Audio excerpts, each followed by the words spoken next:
گھڑیاں ہیں جو ان لوگوں نے گھڑی کہ فاسق تھا، فاجر تھا، شرابی تھا، زانی تھا، فلاں تھا، اسلامی حدود کو، اسلامی شعار کو بدل رہا تھا، اسلام کا نام تک باقی نہیں رہا تھا۔ اصل بات کیا ہے؟ اصل بات یہ ہے کہ وقت کا حاکم فاسق نہیں تھا، فاجر نہیں تھا، حکومت غیر اسلامی نہیں تھی۔ اگر وقت کا حاکم فاسق اور فاجر ہوتا، بڑے بڑے اکابر صحابہ یہ یزید بن معاویہ کے خلاف خروج سے منع کرتے۔ اعوذ باللہ من الشیطان الرجیم، بسم اللہ الرحمن الرحیم۔ السلام علیکم ورحمۃ اللہ وبرکاتہ۔ لسنرز اینڈ ویورز، آپ نے یزید کے اس حامی کی ویڈیو کو پہلے سنا۔ آپ نے دیکھا کہ کس انداز سے وہ یزید کا دفاع کرتے چلا جا رہا ہے کہ وہ ایسا ویسا نہیں تھا، یہ تھا، وہ تھا۔ البدایہ والنہایہ علامہ ابن کثیر نے ما ثبت بالسنہ، علامہ شیخ عبدالحق محدث دہلوی علیہ الرحمہ نے، دیگر محدثین نے اس تذکرے کو روایت کیا۔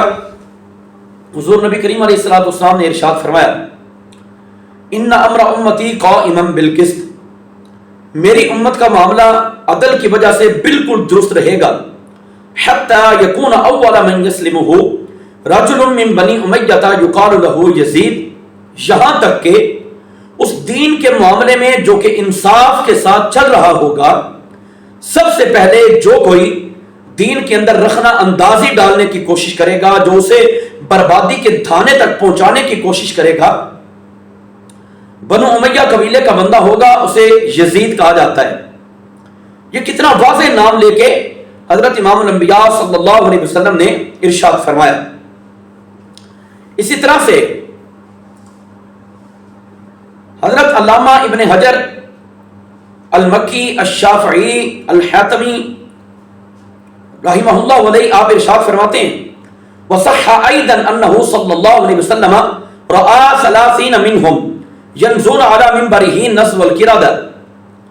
حضور نبی کریم علیہ السلام فرماتے ہیں کہ میں نے 30 بندوں کو دیکھا، وہ میرے منبر کے اوپر بندروں کی طرح ناچ رہے ہیں۔ فغاضہ ذالک، اس چیز نے حضور علیہ السلام کو غیظ دلایا، ناراضگی کا اظہار کیا حضور علیہ السلام نے۔ وما ضحک بعدہ الی ان توفاہ اللہ سبحانہ وتعالی، پھر اس کے بعد حضور نبی کریم علیہ السلام کبھی مسکرائے نہیں، یہاں تک کہ آپ جناب کو اللہ تعالیٰ جل مجدہ الکریم نے اپنے پاس بلا لیا، آپ کی روح مبارک کو قبض کیا گیا، آپ کا وصال مبارک ہوا۔ تو یہ جو لوگ تھے جو بندروں کی طرح منبر کے اوپر ناچتے ہیں، کودتے ہیں، اچھل کود کرتے ہیں۔ وہ یزید بن معاویہ تھا، یزید ابن معاویہ فإنہ من اقباحہم، ان کبیر ترین لوگوں میں سے جن کی یہ حرکتیں ایسی کبھی ہیں، ان میں سے ایک یزید ہے۔ وہ افسقہم، سب سے بڑا فاسق یہ ہے۔ بل قال جماعۃ من الائمۃ بکفرہم، علامہ ابن حجر مکی الشافعی علیہ الرحمہ یہ فرماتے ہیں بلکہ ایک جماعت، اور وہ بھی ائمہ کی جماعت ہے، انہوں نے تو کہا کہ یہ تو کافر ہے، کفر کا فتویٰ دیا ان لوگوں کے حوالے سے۔ اسی طرح سے حضرت علامہ سعد الدین تفتازانی حنفی علیہ الرحمہ آپ فرماتے ہیں، والحق، حق بات یہ ہے، ان رداء یزید بقتل الحسین واہانتہ اہل البیت مما تواتر معناہ، یزید جو حضرت امام علی مقام کے قتل کے اوپر راضی تھا اور اہل بیت اطہار کی توہین کرنے کے اوپر راضی تھا، یہ مانوی طور پہ تواتر کے ساتھ ثابت ہے۔ وَإِن كَانَتْ تَفَاصِيلُهُ آحَادًا، اگرچہ اس کی تفصیل جو ہے وہ خبر واحد کے ذریعے سے ملتی ہے، لیکن مانوی طور پہ اس کا متواتر ہونا یہ بھی ثابت ہے۔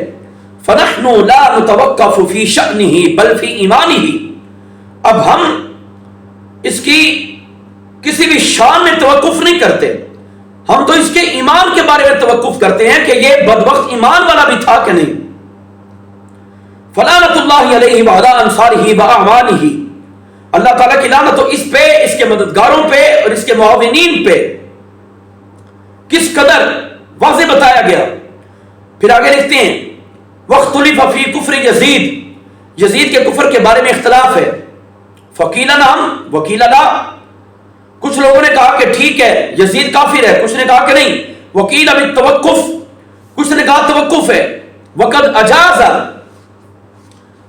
اور لعنت کی اجازت بھی دی ہے. کن کن نے؟ احمد بن حنبل والقاضی ابو یعلا، حضرت قاضی ابو یعلا نے، امام احمد بن حنبل نے. حضور اعلیٰ حضرت بھی یہی فرماتے ہیں فتاوی رضویہ جلد نمبر 24 کے اندر. آپ نے فرمایا ائمہ اہل سنت میں سے ایک امام احمد بن حنبل ہیں، انہوں نے یزید کے اوپر لعنت کے بارے میں بات کی ہے، لہذا ہم بھی اگر کوئی یزید کے بارے میں لعنت کرے تو اسے نہیں روکیں گے. حضور اعلیٰ حضرت بھی یہی تذکرہ ارشاد فرما رہے ہیں. بڑے واضح انداز سے ائمہ کرام نے ان چیزوں کو نقل کیا. ما ثبت بالسنہ. علامہ شیخ عبدالحق محدث دہلوی علیہ الرحمہ آپ فرماتے ہیں ولما قتل الحسین، جس وقت حضرت امام علی مقام کو شہید کر دیا گیا، بعث ابن زیاد برؤوسہم الی یزید، ان کے سر ابن زیاد نے یزید کی طرف بھیجے. فسر بقتلہم، وہ ان کے قتل سے خوش ہوا. اولا پہلے، یعنی جب خبر پہنچی تو قتل سے خوش ہوا. ثم ندم، پھر تھوڑا سا شرمندہ ہوا. کس وقت؟ جب لوگوں نے اسے نفرت کی نظر سے دیکھا. وحق لهم ان يبغضوه، اور یہ لوگوں کا حق ہے کہ وہ یزید کے ساتھ بغض رکھیں، اس سے نفرت کریں، یہ لوگوں کا حق ہے. لیکن بعد میں پچھتانا، کیا پچھتانا؟ جب لوگوں نے کہا کہ پچھتا لے تو اب پچھتانے کا کیا فائدہ. پھر حضرت عبداللہ بن زبیر رضی اللہ تعالی عنہما جس وقت آپ مکہ کے اندر تھے اس وقت واقعہ حرہ پیش آیا. آگے حضرت شیخ عبدالحق محدث دہلوی لکھتے ہیں وما ادراک ما وقعۃ الحرہ، تمہیں کیا پتا کہ حرہ کا واقعہ کیا ہے. لا يسمع القلب ذکرها، کوئی بھی دل اس کے ذکر کو سن نہیں سکتا. ولا يحتمل السمع استماعها، اور نہ ہی کوئی کان اس بات کو سننے کا حامل ہو سکتا ہے. اتنا بھیانک یہ واقعہ تھا. ذکر الحسن مرتن، حضرت امام حسن بصری نے ایک مرتبہ یہ روایت کیا. فقال، تو فرمایا واللہ ما کان ینجو منهم احدا قتل فیها خلق من الصحابۃ وغیرہم. واقعہ حرہ جتنا بڑا فتنہ تھا کوئی بھی اس میں محفوظ نہیں ہے. کثیر تعداد میں صحابہ کرام اور ان کے علاوہ باقی مخلوق کو شہید کیا گیا، مدینہ شریف کو ویران کیا گیا. اس میں 1000 عورتوں کی پردہ دری کی گئی. انا للہ و انا الیہ راجعون. یہ کتنا بڑا واضح پیغام پہنچا ہے. اور حضور فرماتے ہیں صحیح مسلم کے اندر حدیث مبارکہ موجود ہے، فرمایا من اخاف اہل المدینہ، جو مدینہ والوں کو ڈرائے، جو مدینہ والوں کو دھمکائے، دھمکی دے، علیہ لعنت اللہ والملائکۃ والناس اجمعین، اس کے اوپر اللہ، تمام فرشتوں اور سارے لوگوں کی لعنت ہے. یہ بڑے واضح بیانات ہیں جو یزید کے خلاف جاتے ہیں. اور حضرت شیخ عبدالحق محدث دہلوی امام زوبی کے حوالے سے لکھتے ہیں ولما فعل یزید اہل المدینہ ما فعل، یزید نے مدینہ والوں کے ساتھ جو کیا سو کیا. مع شرب الخمر، وہ تو شراب بھی پیتا تھا. واتیانہ المنکرات، وہ برائیوں کی طرف جاتا تھا، فحش چیزوں کی طرف جاتا تھا. اشتد علیہ الناس، جو لوگوں کے اوپر بڑی شاخ گزرتی تھی. ولم یبارک اللہ فی عمرہ، اللہ تعالیٰ اس کی عمر میں کبھی برکت نہ دے، اللہ اسے تباہ کرے. یہ کتنے واضح ترین الفاظ ملتے ہیں. پھر اس کے بعد حضرت علامہ شیخ عبدالحق محدث دہلوی علیہ الرحمہ آپ ارشاد فرماتے ہیں کہ یزید کی شرارتوں سے کیا کیا معاملے بنے مکہ کے اندر. وَاحْتُرِقَتْ مِنْ شَرَارَةِ عَنَّيْرَانِ مِنْ أَسْتَارِ الْكَعْبَةِ وَسَقْفَهَا، کعبہ کے پردے اور کعبہ کی چھت بھی جل گئی جب انہوں نے آگ لگائی مکہ شریف کے اندر. تو صرف ایک واقعہ کربلا تو نہیں، بعد میں بھی اس کے بھیانک کرتوت ہیں. توبہ ثابت نہیں ہے کسی بھی اعتبار سے، توبہ اس کی ثابت نہیں ہے. تو اب کہاں سے یزید کو بچائیں گے؟ یہ بچنے کے قابل نہیں ہے. لعنت کا توق اس کے گلے کے اندر پڑا ہوا ہے اور وہ پڑا رہے گا.